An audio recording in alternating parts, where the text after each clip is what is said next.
नमस्कार दोस्तों, आज की वीडियो में बात करने वाले तो यहाँ पे बीए सेमेस्टर 2 का हिस्ट्री ऑनर्स का दोस्तों यहाँ पे यूनिट 1 का दोस्तों ऑप्शन नंबर बी, ठीक है, यानी कि क्वेश्चन नंबर बी का यहाँ पे हम देखने वाले हैं इल्तुतमिश के बारे में, ठीक है, यानी कि यूनिट 1 का है, ठीक है। यूनिट 1 का अगर आपने अगर इससे पहले वाले अगर आप लोग वीडियो को नहीं देखे तो डिस्क्रिप्शन में लिंक मिलेगा और आप लोग प्लेलिस्ट अगर वीडियो का चेक कर लेंगे, ठीक है, हमारा जो चैनल का प्लेलिस्ट है उसे चेक करके आप वहाँ से जो है उन वीडियो को जरूर से जरूर देख लीजिएगा। तो ये हम इस वीडियो में बात करने गए कि इल्तुतमिश के बारे में, ठीक है, इल्तुतमिश का जो पूरा यहाँ पे मतलब संपूर्ण जानकारी आप लोग को इल्तुतमिश के बारे में देने वाले हैं। अगर आप इस वीडियो को पूरा अगर शुरू से लेकर लास्ट तक देख लेते हैं तो इल्तुतमिश से जुड़े हर एक प्रश्न आप इस वीडियो के माध्यम से आप जो इजीली बना लेंगे, ठीक है। तो सारा चीज इसमें कवर किया गया, हर एक पॉइंट आपको बताएंगे इल्तुतमिश के बारे में। तो आप लोग जो है इस वीडियो को शुरू से लास्ट तक देख लीजिए। इल्तुतमिश के बारे में आप लोग को जो पूरा जानकारी इसी वीडियो के माध्यम से आप लोग को मिल जाएगा। तो चलिए मैं वीडियो को स्टार्ट करते हैं। उससे पहले अगर आप चैनल पर नए आएंगे चैनल को सब्सक्राइब कर लीजिएगा, साथ में बेल आइकन को जरूर जरूर प्रेस कर लीजिएगा। तो देखिए इल्तुतमिश, तो इल्तुतमिश जब 1211 ईस्वी में जब बादशाह बना, ठीक है, यानी कि जब राजा बना, तब उनकी स्थिति जो थी वो अच्छी नहीं थी।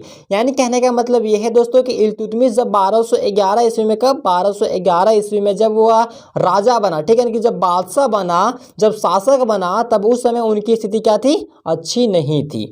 उन्होंने स्वयं को अनेक परेशानियों से घिरा हुआ पाया। यानी कि इल्तुतमिश जो था वो अपने आप को, ठीक है, अपने आप को अनेक परेशानियों अनेक कठिनाइयों से भरा हुआ पाया। तो इल्तुतमिश का सिंहासन पर कोई वह वंशानुगत अधिकार नहीं था, ठीक है, यानी कि जो इल्तुतमिश का जो सिंहासन था उस पर उनका कोई वंशानुगत अधिकार नहीं था। वह मूल रूप से गुलाम और कुरान के नियम के अनुसार कोई भी गुलाम शासक नहीं हो सकता था। यानी कि दोस्तों, यानी कि जो इल्तुतमिश का जो सिंहासन था उनके ऊपर उनका कोई वंशानुगत अधिकार नहीं था और वह मूल रूप से गुलाम और कुरान के नियम के अनुसार जो थे वो गुलाम शासक नहीं हो सकते थे, ठीक है। इसलिए उन्होंने अधिकांश लोग सुल्तान मानने को इनकार ना थे। यानी कि दोस्तों कहने का मतलब ये है कि बहुत से लोग जो थे वो इल्तुतमिश को, ठीक है, उनको सुल्तान मानने के लिए वे तैयार नहीं थे और उनके समान शक्तिशाली दूसरे सरदार भी थे जो उनकी उन्नति बर्दाश्त नहीं कर सकते थे और उससे जलते रहते थे। तो मोहम्मद गौरी के परिवार से संबंधित कुतुबी और मुइज्जी सरदार उसे अपना शासक मानने को मतलब कि तैयार ना थे और उसे युद्ध करने की तैयारी कर रहे थे।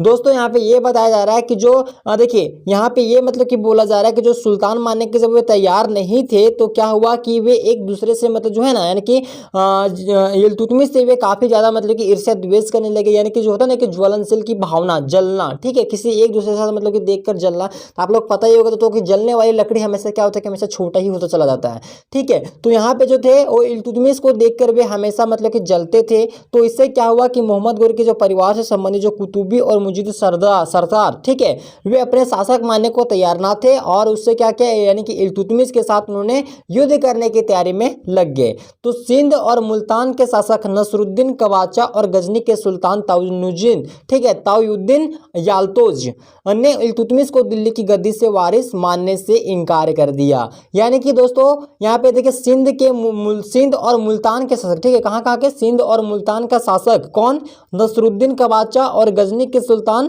ताउजुद्दीन याल्तोज जो थे वो इल्तुतमिश को, ठीक, इसको इल्तुतमिश को दिल्ली की गद्दी पर जो वारिस मानने से इन्होंने क्या किया कि इनकार कर दिया और स्वयं को लाहौर प्रांत, ठीक है, लाहौर एक शहर है, तो लाहौर प्रांत पर अधिकार करने का मतलब कि प्रयास करने लगे। तो इल्तुतमिश के समक्ष मुख्य समस्या यह थी दोस्तों, यहाँ पे देखिए इल्तुतमिश के समक्ष कौन कौन सी समस्याएं थी। देखिए इस तरीके से प्रश्न पूछ सकता है कि इल्तुतमिश के समय कौन कौन सी कठिनाई थी या फिर उनके समक्ष कौन कौन सी समस्याएं थी। देखिए यहाँ पे आप लोग ध्यान से देखिए, आप लोगों को इसी वीडियो के माध्यम से जो आपका पूरा डाउट है वो क्लियर हो जाएगा। तो इल्तुतमिश के समक्ष जो मुख्य समस्या यह थी दोस्तों कि कुतुबुद्दीन ऐबक की मृत्यु के बाद उत्पन्न हुई अस्थिर दशा का लाभ उठाकर कुछ मुसलमान सूबेदार ने स्वयं को घोषित कर दिया।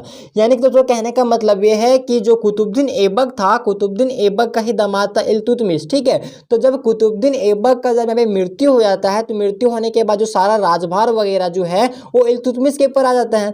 तो ऐसे में क्या होता है कि जब इल्तुतमिश जब अब राजगद्दी पर बैठता है 1211 ईस्वी में, तो उनके पास क्या होता है कि मतलब उनकी जो दशा होती है उतनी अच्छी नहीं होती है, जिसके कारण क्या होता है कि जो साम्राज्य की दशा जो होती है वो अस्थिर हो जाती है, ठीक है, यानी कि एक तरीके से स्थिर नहीं रहता है। तो इसी फायदा का लाभ जो है कुछ मुसलमान सूबेदार उठाते हैं और वे स्वयं को घोषित कर देते हैं। ठीक है, तो बिहार और बंगाल के सूबेदार अली मर्दन ने दिल्ली से अपने संबंध तोड़ दिया और स्वतंत्र राज्य स्थापित किया। यानी कि जो बिहार और बंगाल के जो सूबेदार थे, कौन, अली मर्दन, ठीक है, दिल्ली से अपने जो है संबंध तोड़ दिया और स्वतंत्र राज्य की स्थापना किया। तो इसी भांति हिंदू राजाओं ने भी स्थिति का लाभ उठाने का प्रयास किया और उन पर सुल्तान का प्रभाव नाममात्र रह गया। ठीक है, आगे देख लेंगे कि इन सभी समस्याओं का जो सामना हो इल्तुतमिश ने बड़े ही सफलतापूर्वक और अच्छे से किया। ठीक है, यानी कि दोस्तों क्या यहाँ से आपको एक बात यह भी सीखने को मिलती है कि जीवन में कई सारी कठिनाई आएंगी। ठीक है,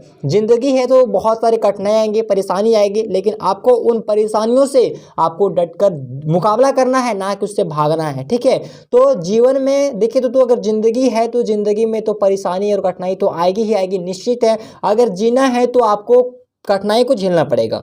तो आपको उन कठिनाई से तो भागना नहीं है, आपको उसका डटकर मुकाबला करना है। जैसे यहाँ पे जीता जागता उदाहरण एक आपको इल्तुतमिश दिख रहे हैं कि कई सारे उनके सामने कई सारे समस्याएं, ठीक है, तो उन समस्याओं का क्या किया, उन्होंने सफलतापूर्वक सामना किया और उसने अपने अदम्य साहस और विवेक का परिचय देते हुए, यानी कि अपने दिमाग का उपयोग करते हुए उन्होंने साम्राज्य को विघटित, यानी कि टूटने से, विघटन होने से उनका जो था वो मतलब विघटित होने से उन्होंने क्या किया कि अपने साम्राज्य को बचा लिया और उन्होंने सर्वप्रथम विद्रोही सूबेदार का दमन किया। सर्वप्रथम उसने कुतुबू, ठीक है, कुतुबू और मुइज्जी सूबेदार अमीरों की ओर से ध्यान दिया जो इल्तुतमिश के सम्राट बनने से नाखुश थे।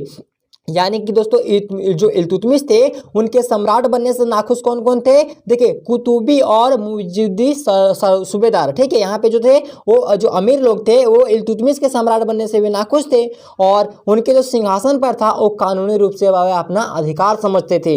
तो इल्तुतमिश ने क्या किया कि उनको इतनी बुरी तरीके से दिल्ली के पास, मतलब इतनी बुरी तरीके से उन्हें हराया कि वे दोबारा अपनी सर उठाने तक का मतलब कि वे साहस ना कर सकी। ठीक है, तो इन अमीरों को परास्त करने के पश्चात इल्तुतमिश अपनी स्थिति को मजबूत किया और उस खतरे का मुकाबला करने की तैयारी करने लगा जो गजनी की तरफ से उठ रहा था। तो गजनी के सुल्तान ताउद्दीन याल्दोज ने कुतुबुद्दीन ऐबक की मृत्यु के पश्चात नसरुद्दीन कबाचा को हराकर पंजाब पर अपना अधिकार कर लिया। यानी कि जो गजनी सुल्तान जो यहाँ पे ताउद्दीन याल्दोज थे, उनकी जब कुतुबुद्दीन ऐबक की जब मृत्यु हो गई, यानी कि उसके मृत्यु के बाद नसरुद्दीन कबाचा, ठीक है, नसरुद्दीन कबाचा को हराकर उन्होंने क्या किया कि पंजाब पर अपना अधिकार कर लिया और पंजाब में उसने अपने पैर जमा लिए। ठीक है, यानी कि पंजाब पर अपना अधिकार कर लिया और वहाँ पे क्या किया कि अपना जो है शासन चला दिया, अपना पैर जमा लिया। होता है ना कि पैर फैला के मतलब कि किसी चीज़ को हड़प लेना, तो वैसा ही किया। तो इल्तुतमिश उत्तरी सीमा पर अपने इस शक्तिशाली का प्रयोग करते हुए वहाँ जो प्रतिबंध जो लगा था उसे हटाया और इसलिए इल्तुतमिश एक बड़ी सेना लेकर उसका क्या किया कि मुकाबला करने के लिए तराइन का युद्ध हुआ था।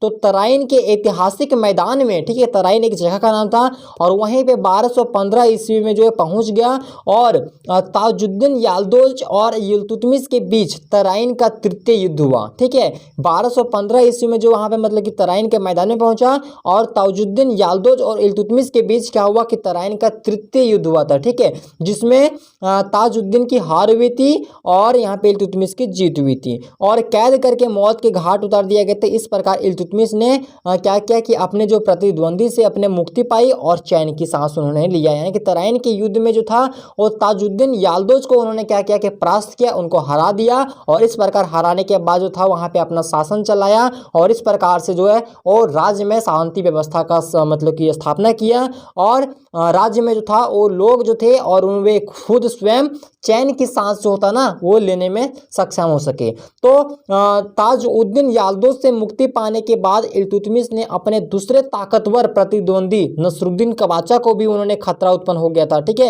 यानी कि जब उनको हराया तो नसरुद्दीन कबाचा भी मतलब वहाँ पे खतरा उत्पन्न करने लगा। तो वह क्या किया कि सिंध और मुल्तान के जो शासक थे उनके पंजाब के कुछ भाग पर कब्जा कर लिया था जो इल्तुतमिश के असहनीय था। ठीक है, यानी कि इल्तुतमिश के लिए वह जो था वो अच्छा नहीं था, असहनीय था। तो इसलिए उन्होंने क्या किया कि 1217 ईस्वी में, 1215 ईस्वी में तो यहाँ पे तृतीय युद्ध हुआ था जो कि तराइन में हुआ था। और ठीक उसके 2 साल के बाद यानी कि 1217 ईस्वी में नसरुद्दीन के विरुद्ध योजना मतलब युद्ध की जो थी वो घोषणा कर दिया। कौन यहाँ पे किया?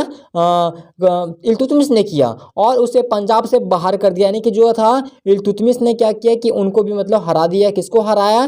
तो देखिए नसरुद्दीन कबाचा को हराया। ठीक है, हराने के बाद उनको क्या किया? पंजाब से बाहर फेंक दिया, निकाल दिया। और इस समय इल्तुतमिश अनेक समस्याओं से घिरा हुआ था, इसलिए उन्हें नसरुद्दीन का पीछा नहीं किया और उसे जो परास्त करके छोड़ दिया। और लगभग एक दशक उसकी ठीक एक दशक उसकी तरफ कोई ध्यान नहीं दिया।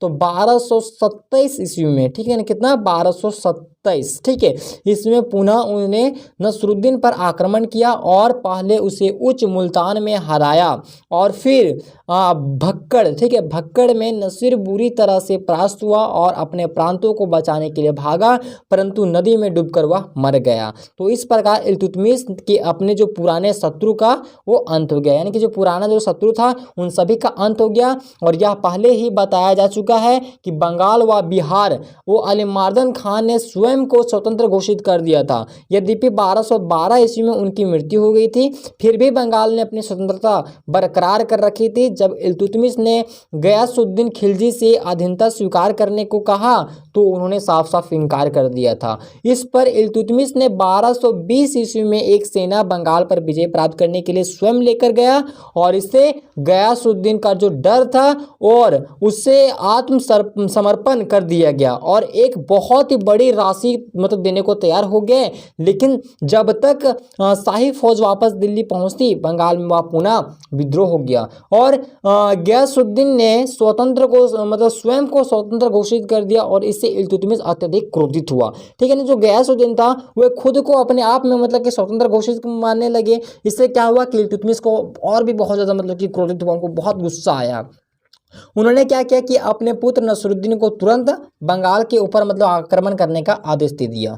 तो नसरुद्दीन तुरंत ही आदेश का पालन करने के लिए भी अवैध चल पड़ा। ठीक है, अब पापा का जो मान लीजिए अगर आदेश है तो बेटा तो जाएगा ही, तो वह चल गया तुरंत। तो नसरुद्दीन और जो गयासुद्दीन जो था उनके बीच क्या हुआ कि भीषण युद्ध हुआ, जिसमें गयासुद्दीन खिलजी सरदार और सैनिक मारे गए और अनेक कैद में डाल दिए गए। तो इस प्रकार से बंगाल का जो है मतलब कि बंगाल पर दिल्ली का अधिकार होने से मतलब कि बच गया। और आगे देखेंगे कि इल्तुतमिश को राजपूतों से भी मतलब युद्ध करना पड़ा था। यानी कि जो इल्तुतमिश था उनको राजपूतों से भी काफ़ी युद्ध करना पड़ा। ऐबक की मृत्यु के बाद ग्वालियर और रणथंभौर में उनके क्या क्या कि स्वयं को स्वतंत्र घोषित कर दिया था और बाद में अनेक राजपूतों ने इनका अनुसरण किया। इसलिए तुर्कों की प्रतिष्ठा पश्चिम भारत में पुनः स्थापित करने के लिए इल्तुतमिश का इन राज्यों से युद्ध करना अनिवार्य था। जब 1231 ईस्वी में इल्तुतमिश ने ग्वालियर पर आक्रमण किया तो उस समय वहां मंगलदेव का शासन था। ठीक है, किसका? मंगलदेव का।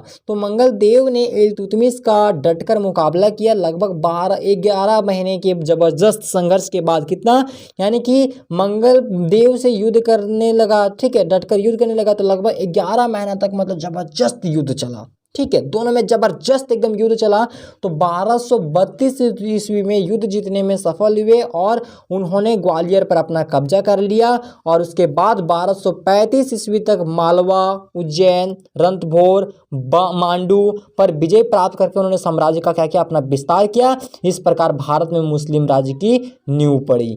तो दोस्तों ये था हमारा पूरा जो था इल्तुतमिश के बारे में था। ठीक है, यानी कि इल्तुतमिश के बारे में आप लोगों को बताएं इल्तुतमिश का कैसे शासक थे, कैसे उनके सामने कौन कौन सी समस्याएं है और कैसे उनका जो डटकर मुकाबला किया, कैसे सामना किया, इन सभी के बारे में आप लोगों को बताएं। अगर आप लोग को इसका PDF चाहिए तो दोस्तों आपको डिस्क्रिप्शन में हमारा टेलीग्राम और व्हाट्सएप ग्रुप का लिंक मिलेगा। साथ ही हमारे ऑफिशियल वेबसाइट का भी लिंक नीचे दिया गया है। तो इसका जो PDF है आपको ऑफिशियल वेबसाइट पर मिल जाएगा, साथ ही साथ आपको टेलीग्राम पर भी मिल जाएगा। आप लोग नीचे डिस्क्रिप्शन में लिंक है, आप वहाँ पर जाकर ज्वाइन कर लीजिएगा। ठीक है, चलिए मिलते हैं अगले वीडियो में। Bye, take care, thanks for watching this video, धन्यवाद।